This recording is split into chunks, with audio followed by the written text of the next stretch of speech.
Hello guys, मेरे channel पर आप सबका बहुत बहुत स्वागत है। आज मैं आप लोगों के लिए जो कहानी लेकर के आई हूँ उस कहानी का नाम है बलिदान।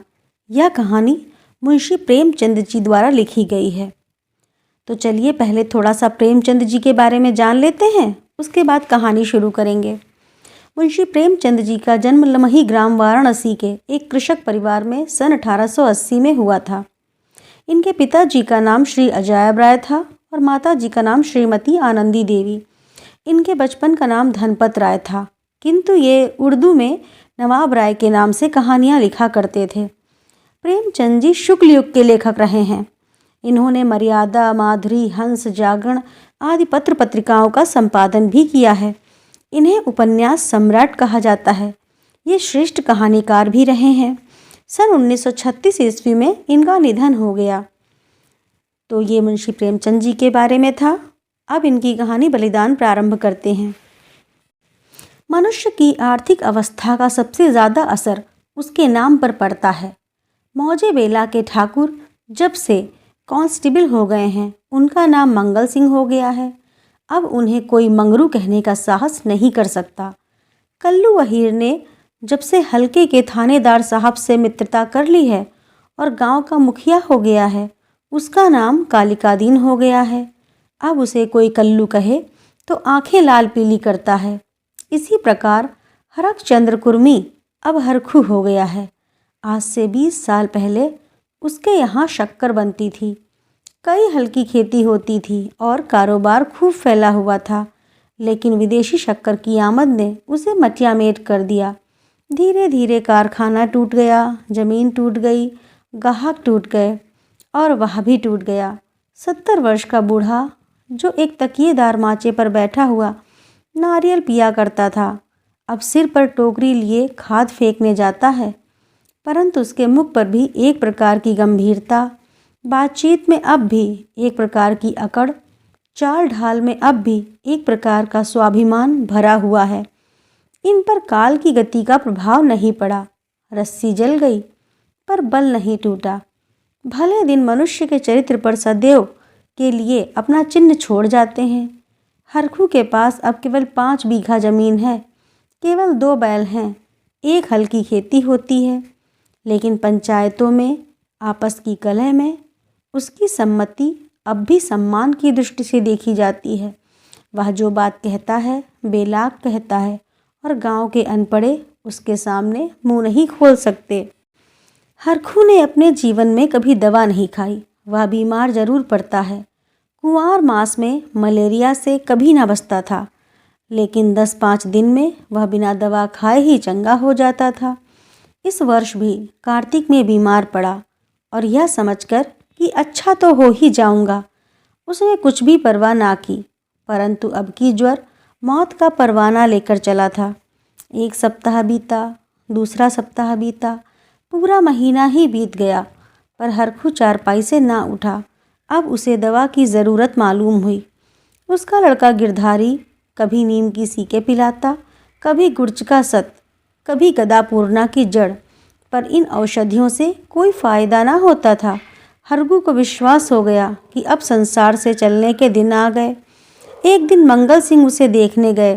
बेचारा टूटी खाट पर पड़ा राम राम जप रहा था। मंगल सिंह ने कहा, बाबा बिना दवा खाए अच्छे ना होंगे, कुनैन क्यों नहीं खाते? हरखू ने उदासीन भाव से कहा, तो लेते आना। दूसरे दिन कालिकादीन ने आकर कहा, बाबा 2-4 दिन कोई दवा खा लो, अब तुम्हारी जवानी की देह थोड़े है कि बिना दवा दर्पण के अच्छे हो जाओगे। हरखू ने उसी मंद भाव से कहा, तो लेते आना। लेकिन रोगी को देख आना एक बात है, दवा लाकर उसे देना दूसरी बात है। पहली बात शिष्टाचार से होती है, दूसरी सच्ची संवेदना से। ना मंगल सिंह ने खबर ली, ना कालिकादीन ने, ना किसी तीसरे ही ने।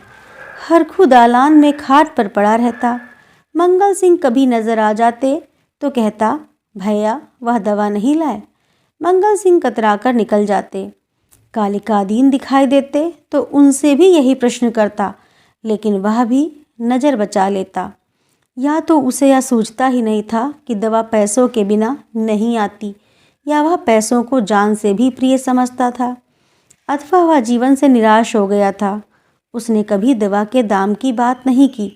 दवा ना आई, उसकी दशा दिनों दिन बिगड़ती गई, यहाँ तक कि 5 महीने कष्ट भोगने के बाद उसने ठीक होली के दिन शरीर त्याग दिया। गिरधारी ने उसका शव बड़ी धूमधाम से निकाला। क्रियाकर्म बड़े हौसले से किया। कई गांव के ब्राह्मणों को निमंत्रित किया। बेला में होली ना मनाई गई, ना अबीर और गुलाल उड़ी, ना ढपली बजी, ना भंग की नालियां बहीं।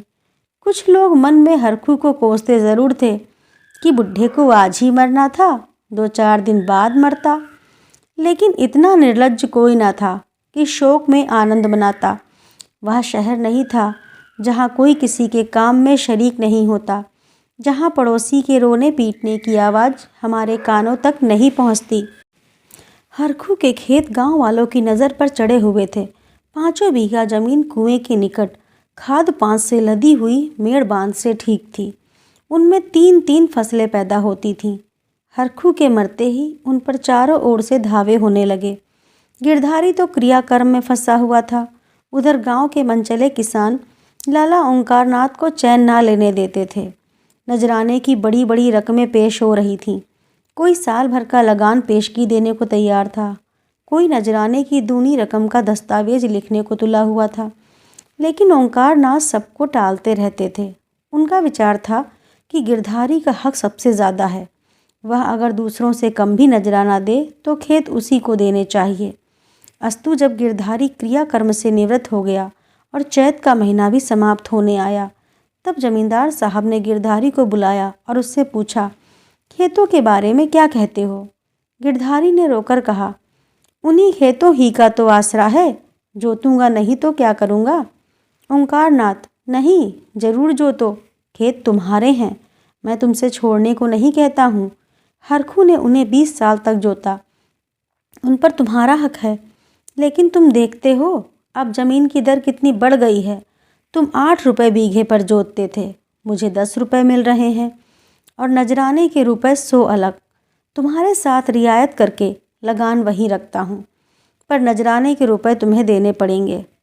गिरधारी, सरकार, मेरे घर में तो इस समय रोटियों का भी ठिकाना नहीं है, इतने रुपए कहाँ से लाऊंगा? जो कुछ जथा जमा थी दादा के काम में उठ गई, अनाज खलिहान में है। लेकिन दादा के बीमार हो जाने से उपज भी अच्छी नहीं हुई, रुपए कहाँ से लाऊं? ओंकारनाथ, यह सच है, लेकिन मैं इससे ज़्यादा रियायत नहीं कर सकता। गिरधारी, नहीं सरकार, ऐसा ना कहिए, नहीं तो हम बिना मारे मर जाएंगे। आप बड़े होकर कहते हैं तो बैल बधिया बेचकर 50 रुपया कर सकता हूँ, इससे बेशी की हिम्मत नहीं पड़ती। ओंकारनाथ चिढ़कर बोले, तुम समझते होंगे कि हम ये रुपए लेकर अपने घर में रख लेते हैं और चैन की बंसी बजाते हैं, लेकिन हमारे ऊपर जो कुछ गुजरती है हम ही जानते हैं। कहीं यह चंदा, कहीं वह इनाम, इनके मारे कचूमर निकल जाता है। बड़े दिन में सैकड़ों रुपए डालियों में उड़ जाते हैं। जिस डाली ना दो वही मुंह फैलाता है। जिन चीज़ों के लिए लड़के तरस कर रह जाते हैं उन्हें बाहर से मंगाकर डालियों में सजाता हूँ। उस पर कभी कानूनगो आ गए, कभी तहसीलदार, कभी डिप्टी साहब का लश्कर आ गया। सब मेरे मेहमान होते हैं। अगर ना करूँ तो नक्कू बनूँ और सबकी आँखों में कांटा बन जाऊँ। साल में 1000-1200 मोदी को इस रसद खुराक के मदमे देने पड़ते हैं। यह सब कहाँ से आवे? बस यही जी चाहता है कि छोड़कर निकल जाऊं, लेकिन हमें तो परमात्मा ने इसलिए बनाया है कि एक से रुपया सता कर लें और दूसरे को रो रो कर दें। यही हमारा काम है। तुम्हारे साथ इतनी रियायत कर रहा हूँ, लेकिन तुम इतनी रियायत पर भी खुश नहीं होते, तो हर इच्छा नजराने में 1 पैसे की भी रियायत ना होगी। अगर 1 हफ्ते के अंदर दाखिल करोगे तो खेत जोतने पाओगे, नहीं तो नहीं, मैं दूसरा प्रबंध कर दूंगा। गिरधारी उदास और निराश होकर घर आया। 100 रुपये का प्रबंध करना उसके काबू से बाहर था। सोचने लगा, अगर दोनों बैल बेच दूं तो खेत ही लेकर क्या करूंगा? घर बेचूं तो यहाँ लेने वाला ही कौन है? और फिर बाप दादों का नाम डूबता है। 4-5 पेड़ हैं, लेकिन उन्हें बेचकर 25 रुपये या 30 रुपये से अधिक ना मिलेंगे। उधार लूँ तो देता कौन है? अभी बनिए के 50 रुपये सिर पर चढ़े हैं, वह 1 पैसा भी ना देगा। घर में गहने भी तो नहीं हैं, नहीं उन्हीं को बेचता। ले देकर एक हंसली बनवाई थी, वह भी बनिए के घर पड़ी हुई है। साल भर हो गया, छुड़ाने की नौबत न आई। गिरधारी और उसकी स्त्री सुभागी दोनों ही इसी चिंता में पड़े रहते, लेकिन कोई उपाय ना सूझता था। गिरधारी को खाना पीना अच्छा ना लगता था, रात को नींद न आती। खेतों के निकलने का ध्यान आते ही उसके हृदय में हुक सी उठने लगती। हाय, वह भूमि जिसे हमने वर्षों जोता, जिसे खाद से पाटा, जिसमें मेड़े रखी, जिसकी मेड़े बनाई, उसका मज़ा अब दूसरा उठाएगा। ये खेत गिरधारी के जीवन के अंश हो गए थे। उनकी एक एक अंगुल भूमि उसके रक्त से रंगी हुई थी। उनका एक एक परमाणु उसके पसीने से तर हो गया था। उनके नाम उसकी जीभा पर उसी तरह आते थे जिस तरह अपने तीनों बच्चों के। कोई 24 था, कोई 22 था, कोई नाले वाला, कोई तलैया वाला।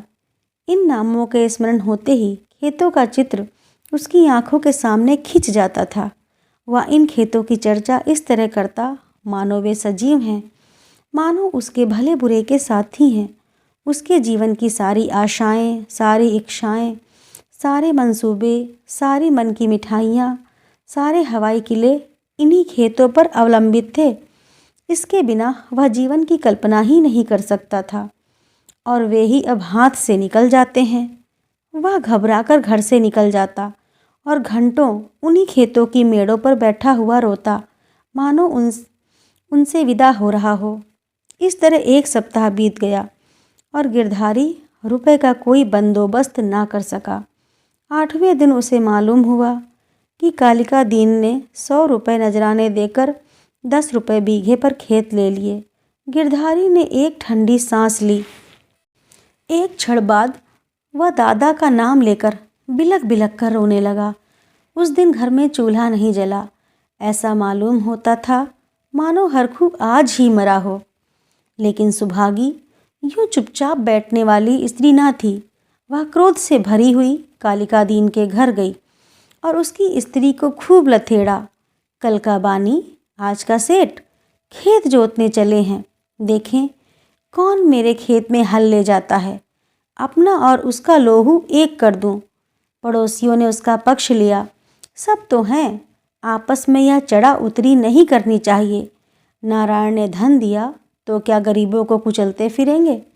सुभागी ने समझा मैंने मैदान मार लिया। उसका चित्त शांत हो गया। किंतु वही वायु जो पानी में लहरें पैदा करती है, वृक्षों को जड़ से उखाड़ डालती है। सुभागी तो पड़ोसियों की पंचायत में अपने दुखड़े रोती और कालिका दीन की स्त्री से छेड़ लड़ती। उधर गिरधारी अपने द्वार पर बैठा हुआ सोचता, अब मेरा क्या हाल होगा, अब यह जीवन कैसे कटेगा, ये लड़के किसके द्वार पर जाएंगे। मजदूरी का विचार करते ही उसका हृदय व्याकुल हो जाता। इतने दिनों तक स्वाधीनता और सम्मान का सुख भोगने के बाद अधम चाकरी की शरण लेने के बदले वह मर जाना अच्छा समझता था। वह अब तक गृहस्थ था। उसकी गणना गांव के भले आदमियों में होती थी। उसे गांव के मामले में बोलने का अधिकार था। अब यह मर्यादा कहाँ। अब कौन उसकी बात पूछेगा, कौन उसके द्वार पर आवेगा। उसके घर में धन ना था पर मान था। नाई, बढ़ई, कुम्हार, पुरोहित, भाट, चौकीदार, ये सब उसका मुंह ताकते थे। अब उसे किसी के बराबर बैठने का, किसी के बीच में बोलने का हक नहीं रहा। अब उसे पेट के लिए दूसरों की गुलामी करनी पड़ेगी। अब पहर रात रहे, कौन बैलों को नांद में लगावेगा। वह दिन अब कहाँ जब गीत गा गा कर हल चलाता था। अपने लहलहाते हुए खेतों को देखकर फूला ना समाता था। खलिहान में अनाज का ढेर सामने रखे अपने को राजा समझता था। अब अनाज के टोकरे भर भर कर कौन लावेगा। अब खत्ते कहाँ, बखार कहाँ, यही सोचते सोचते गिरधारी की आंखों में आंसू की झड़ी लग जाती थी। गांव के 2-4 सज्जन जो कालिका दीन से जलते थे, कभी कभी गिरधारी को तसल्ली देने आया करते थे, पर वह उनसे भी खुलकर ना बोलता। उसे मालूम होता था कि मैं सबकी नज़र में गिर गया हूँ। अगर कोई समझाता कि तुमने क्रिया कर्म में व्यर्थ इतने रुपए उड़ा दिए तो उसे बहुत दुख होता। वह अपने उस काम पर जरा भी ना पछताता। मेरे भाग्य में जो लिखा है वह होगा, पर दादा के ऋण से उऋण हो गया। उन्होंने अपनी ज़िंदगी में 4 बार खिलाकर खाया, क्या मरने के पीछे इन्हें पिंडे पानी को दर्शाता। इस प्रकार 3 मास बीत गए और आषाढ़ आ पहुँचा। आकाश में घटाएं आईं, पानी गिरा। किसान हल जुए ठीक करने लगे, बढ़ई हलों की मरम्मत करने लगा। गिरधारी पागलों की तरह कभी घर के भीतर जाता, कभी बाहर आता, अपने हलों को निकाल निकाल देखता। उसकी मुठिया टूट गई है, इसकी फाल ढीली हो गई है, जुए में सैला नहीं है। यह देखते देखते वह एक क्षण अपने को भूल गया। दौड़ा हुआ बढ़ई के यहाँ गया और बोला, रज्जू, मेरे हल भी बिगड़े हुए हैं, चलो बना दो। रज्जू ने उसकी ओर करुणा भाव से देखा और अपना काम करने लगा। गिरधारी को होश आ गया, नींद से चौंक पड़ा। ग्लानि से उसका सिर झुक गया, आंखें भर आईं, चुपचाप घर चला आया। गांव के चारों ओर हलचल मची हुई थी। कोई सन के बीज खोजता फिरता था, कोई जमींदार के चौपाल से धान के बीज लिए आता था। कहीं सलाह होती थी किस खेत में क्या बोना चाहिए, कहीं चर्चा होती थी कि पानी बहुत बरस गया, 2-4 दिन ठहर कर बोना चाहिए। गिरधारी ये बातें सुनता और जलहीन मछली की तरह तड़पता था। एक दिन संध्या समय गिरधारी खड़ा अपने बैलों को खुजला रहा था कि मंगल सिंह आए और इधर उधर की बातें करके बोले, गोई को बांधकर कब तक खिलाओगे, निकाल क्यों नहीं देते। गिरधारी ने मलिन भाव से कहा, हाँ, कोई गाहक आवे तो निकाल दूं। मंगल सिंह, एक गाहक तो हम ही हैं, हम ही को दे दो। गिरधारी अभी कुछ उत्तर ना देने पाया था कि तुलसी बनिया और गरज कर बोला, गिरधर, तुम्हें रुपए देने हैं कि नहीं, वैसा कहो। 3 महीने से हीला हवाला करते चले आते हो, अब कौन खेती करते हो कि तुम्हारी फसल को अगोरे बैठे रहें। गिरधारी ने दीनता से कहा, साह, जैसे इतने दिनों माने हो, आज और मान जाओ, कल तुम्हारी एक एक कौड़ी चुका दूंगा। मंगल और तुलसी ने इशारे से बातें की और तुलसी भुनभुनाता हुआ चला गया। तब गिरधारी मंगल सिंह से बोला, तुम इन्हें ले लो तो घर के घर ही में रह जाएंगे, कभी कभी आँख में देख तो लिया करूँगा। मंगल, मुझे अभी तो ऐसा कोई काम नहीं, लेकिन घर पर सलाह करूँगा। गिरधारी, मुझे तुलसी के रुपए देने हैं, नहीं तो खिलाने को तो भूसा है। मंगल, यह बड़ा बदमाश है, कहीं नालिश ना कर दे। सरल हृदय गिरधारी धमकी में आ गया। कार्यकुशल मंगल सिंह को सस्ता सौदा करने का यह अच्छा अवसर मिला। 80 रुपये की जोड़ी 60 रुपये में ठीक कर ली। गिरधारी ने अब बैलों को ना जाने किस आशा से बांधकर खिलाया था। आज आशा का वह कल्पित सूत्र भी टूट गया। मंगल सिंह गिरधारी की खाट पर बैठे रुपए गिन रहे थे और गिरधारी बैलों के पास विषादमय नेत्रों से उनके मुंह की ओर ताक रहा था। आह, यह मेरे खेतों के कमाने वाले, मेरे जीवन के आधार, मेरे अन्नदाता, मेरी मान मर्यादा की रक्षा करने वाले, जिनके लिए पहर रात से उठकर छांटी काटता था, जिनके खली दाने की चिंता अपने खाने से ज़्यादा रहती थी, जिनके लिए सारा घर दिन भी हरियाली उखाड़ा करता था। ये मेरी आशा की 2 आँखें, मेरे इरादे के 2 तारे, मेरे अक्षय दिनों के 2 चिन्ह, मेरे 2 हाथ अब मुझसे विदा हो रहे हैं। जब मंगल सिंह ने रुपए गिनकर रख दिए और बैलों को ले चले, तब गिरधारी उनके कंधों पर सिर रखकर खूब फूट फूट कर रोया, जैसे कन्या मायके से विदा होते समय माँ बाप के पैरों को नहीं छोड़ती, उसी तरह गिरधारी इन बैलों को ना छोड़ता था। सुभागी भी दालान में खड़ी रो रही थी और छोटा लड़का मंगल सिंह को एक बांस की छड़ी मार रहा था।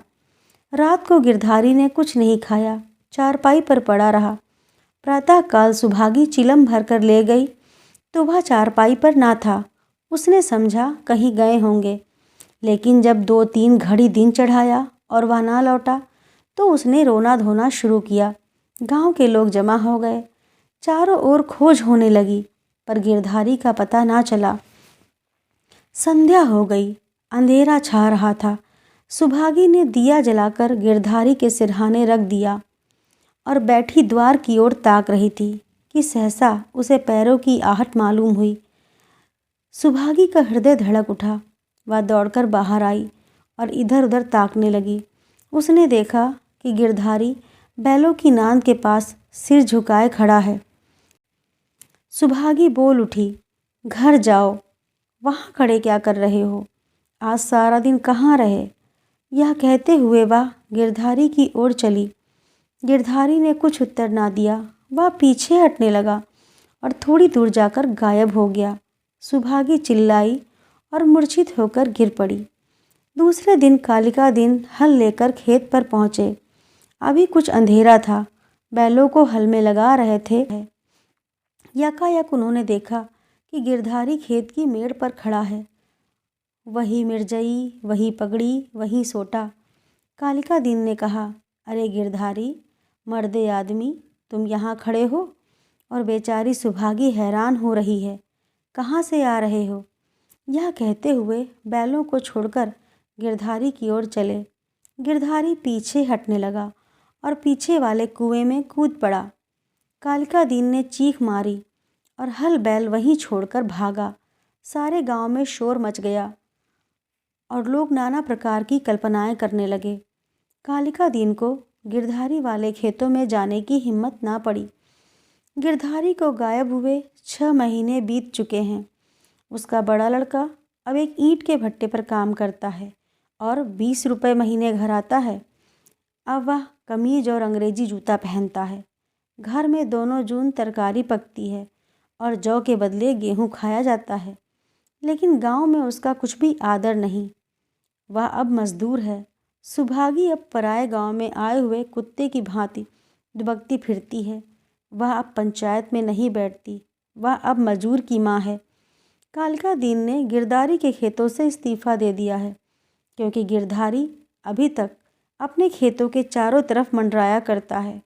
अंधेरा होते ही वह मेड़ पर आकर बैठ जाता है और कभी कभी रात को उधर से उसके रोने की आवाज़ सुनाई देती है। वह किसी से बोलता नहीं, किसी को छेड़ता नहीं। उसे केवल अपने खेतों को देखकर संतोष होता है। दिया जलने के बाद उधर का रास्ता बंद हो जाता है। लाला ओंकारनाथ बहुत चाहते हैं कि ये खेत उठ जाएं, लेकिन गांव के लोग अब उन खेतों का नाम लेते डरते हैं।